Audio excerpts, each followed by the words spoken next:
दर्शन कैसे हों?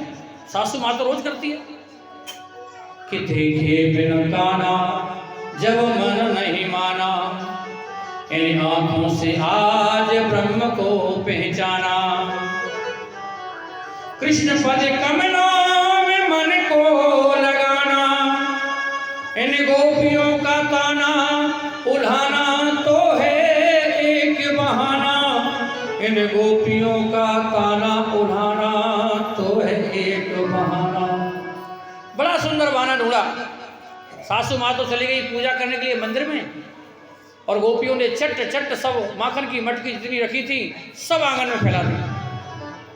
सासू माँ ने आकर के देखा और कहा, बहू ये क्या हो रहा है? बोले क्या बताएं, नंद के लाला आए थे और मटकी तोड़ करके चले गए। सासू माँ ने कहा, बोले एक काम कर, जाओ तुम यशोदा मैया के यहाँ उलानो दे के आओ। जब बाद में कोई बात बिगड़ जाएगी तो मैं संभाल लूंगी, कोई बात नहीं, बहन बहू है, 2 बात कह गई होगी, तू 4 बात मुझसे कह ले। आज समस्त गोपियां एक चौक में इकट्ठी हुई और समस्त गोपियों ने जाकर के सवेरे सवेरे यशोदा मैया के द्वार पर जाकर के वही लगाई, मैया रे मैया। मैया ने द्वार खोला और कहा, ये नई नई बहू आज सवेरे सवेरे मेरे घर पे काहे को आई है? बोले क्या बात है? बोले तुम्हारे लाला कहाँ हैं? बोले मेरे लाला तो सो रहा है।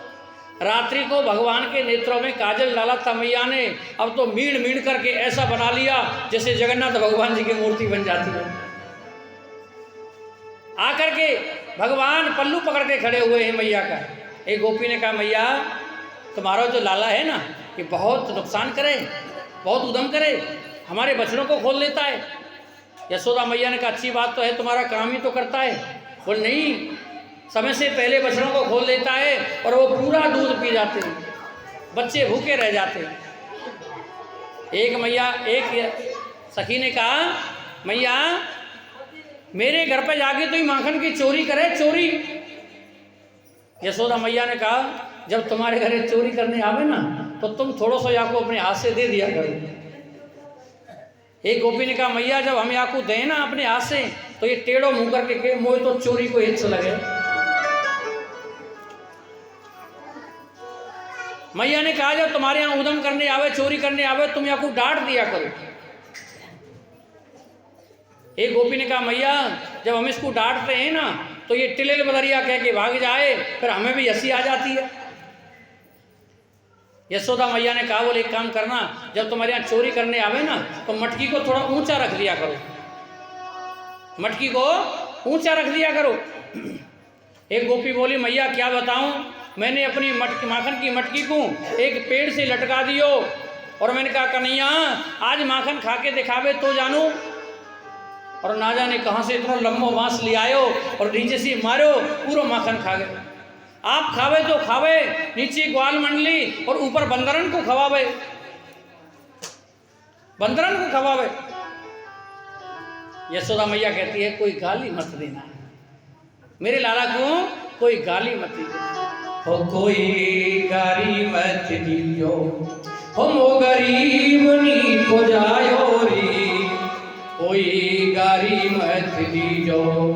और जागो जितनो खायो माखन, जागो जितनो खायो माखन, तोले तोल लीजो रे, कोई गाली मत दीजो, कोई गाली मत दीजो। यशोदा मैया कहती है, कोई गाली मत देना, जिसका जितना माखन खाया है ना तोल तोल करके मुझसे ले जाना, दूना माखन ले जाना, पर कोई गाली मत देना। गोपियों ने कहा, मैया हम गाली नहीं दे रहे। एक गोपी बोली, मैया या कि यहाँ तो कुछ नहीं करो, मेरे यहाँ तो ऐसी आग लगाई जाने, मैं सत्यनारायण भगवान की कथा के लिए पजीरी भूज रही थी, प्रसाद बना रही थी, और ना जाने कहाँ से पहुँच गए और बोले, भाभी राम राम। मैंने कहा, लाला राम राम। बोले, भाभी आज क्या हो रहा है? वो लाला देख सत्यनारायण भगवान की कथा है ना तो प्रसाद बना रही। बोले, तुमने अपने भगवान के दर्शन करे? बोले, हाँ जी लाला, मैंने प्रातः स्नान करायो। बोले, अब जाकर के देखो तुम्हारे भगवान कितने सुंदर लग रहे। मैंने जाकर के देखा तो मंदिर में कुत्ता कुतिया के 2 पिल्ला ला करके बिठा दिए और टिलेल बदरिया कह के भाग गए। एक गोपी बोली मैया मेरे यहाँ तो ऐसी आग लगाई, पूरा माखन खा गए हो और ना जाने उस मटकी में मट्टी के डले भर दिए। मेरे ससुर जी रात को भोजन करते हैं, जब मैं भोजन लेकर के गई, मेरे ससुर जी ने कहा बहू तेरा माखन लियो। मेरा पर्दा हो रहा था, मैंने लाकर के माखन की मटकी रख दी। अब जैसे उन्होंने हाथ डाला तो मट्टी के डले निकले। मेरे ससुर को इतना क्रोध आयो कि थाली उठा करके मेरे सिर पर मार दी। बोले तू हमें मट्टी खवावे, और ना जाने कहाँ से पहुँच गए हो। और बोले बाबा राम राम। बोले लाला राम राम। बोले बाबा क्या बात है आज कैसे उदास बैठे हो। बोले क्या बताऊँ लाला, हमारी जो बहू है ना वो हमें माखन की मट्टी खवावे। बोले बाबा ऐसी बहू को कदाप घर में नहीं रखना चाहिए, धक्का दे के बाहर निकाल देना चाहिए। अच्छा ये गोपियां औलाना क्यों दे रही हैं? जितनी देर तक हम औलाना देंगे उतनी देर भगवान के दर्शन हो रहे हैं। एक गोपी ने कहा मैया मेरे यहाँ तो ऐसी आग लगाई, मेरे पति का जन्मदिन मैं 56 भोग बना रही थी। और बोलो भाभी राम राम। मैं लाला राम राम। बोले भाभी एक पकौड़ी दे दे। मैं लाला देख अभी भोग लगेगा ना, अभी थोड़ी देर बाद आ जाइए तो हम पकौड़ी दे देंगे। बोले भाभी आज होगी सो देखी जाएगी, तू ही देखिए। और सुबह से शाम तक घर नहीं पहुँचो। रात्रि को जब मेरे पति देव आए, हम दोनों ने भोजन किया, ना जाने कौन सी खिड़की से मेरे घर में कूद गए हो और मेरी छोटी को मेरी पति की दाढ़ी से बांध दियो। रात्रि को जब मुझे प्यास लगी, जैसे मैं उठने लगी, मैंने कहा क्या कर रहे हो क्या कर रहे हो। उन्होंने कहा क्या कर रही हो क्या कर रही हो। और यही खींचाताने मेरे पति की 25% दाढ़ी उखड़ गई। यशोदा मैया ने कहा चौरेदारी के तू ऐसो करे। अब सज्जनों सत्यवादी हरिश्चंद्र बोल रहा है। भगवान ने कहा मैया तेरी सौगंध खाए के कहूँ, मोकू ना पतो इन गोपीन को घर कौन सी गली में। इनको पतियारो कर मैं चोर ये सा, चोर नाम मेरो धरो तो हो न देगी ब्याह। मेरा नाम तो इन्होंने चोर इसलिए रख दिया है कहीं मेरा विवाह ना हो जाए। यशोदा मैया ने कहा बोले मैं ऐसे किसी की नहीं मानती, कोई मेरे लाला को पकड़ करके दिखावे तो जानू। गोपियों ने कहा बोले चाहे कुछ भी हो जाए कन्हैया को पकड़ना है। आज कन्हैया ग्वाल वालन को लेके और माखन चोरी करने के लिए पहुंचे और एक गोपी ने कन्हैया को पकड़ लिया। कन्हैया के बचपन का सखा है मदमंगल, जो भगवान का कभी साथ नहीं छोड़ता है। सब ग्वाल वाल भग गए। मदमंगल ने कहा भाभी आज छोड़ दे, आज के बाद कबू तेरे घर में चोरी करने नहीं आएंगे। बोले तू बहुत कहे ना, मोकू ना पता इन गोपी को घर कौन सी गली में, आज तो मैं तेरी मैया के पास लेके जाऊंगी। कन्हैया ने कहा भाभी आज छोड़ दे, अगर मैया के पास ले गई ना तो बहुत मार लगेगी, आज के बाद कबू तेरे घर नहीं आएंगे। लेकिन गोपी ने एक नहीं मानी, पर्दा हो रहा था, खींच करके ले जा रही है, हाथ पकड़ कर ले जा रही है। कन्हैया ने इशारे से कह दिया इसके पति को बुला ला। पर्दा हो रहा था। कन्हैया ने कहा भाभी या हाथ में बहुत दर्द है रहा हुए तो तू दूसरा हाथ पकड़ ले। पर्दा तो हो रहा था और जैसे ही दूसरा हाथ पकड़ा उसके पति का हाथ उसके हाथ में थमाया और श्रीमान जी वहां से चले गए। द्वार पर जाकर गोपी ने आवाज लगाई मैया देख तू बहुत कहे कि मेरे लाला को पकड़ करके दिखाओ, देख मैंने तेरे लाला को आज पकड़ लियो। और जैसे ही आगे घुमा के करया, यशोदा मैया ने कहा मेरो लाला है कि तेरो खसम है। गोपी ने कहा बोले मैंने पकड़ो तो कन्हैया को था, पर पजारे तू बीच में कहाँ से आ गए हो। बोले मोकू तो या कन्हैया ने कही कि तू ये रूट के जा रही है, चुपचाप इसके साथ साथ चला जा। तब तक श्रीमान जी पहुंचे और बोले भाभी राम राम, अब तो चले जले पर नमक और डाल दिया। सज्जनों लगन बड़ी बुरी होती है, एक बार लगन लग जाए। गोपियों ने कहा बोले चाहे कुछ भी हो जाए कृष्ण को पकड़ना है। एक बार जिस काम की लगन लग जाए ना वो काम हो जाता है, एक बार लगन लग जाए। एक गोवर्धन डाकू चोरी करके जा रहा था, पीछे से सैनिक आ रहे थे, ऐसी ही भागवत कथा चल रही थी, पंडाल भरा हुआ था। सैनिकों से बचने के कारण बीच कथा में जाकर के बैठ गया।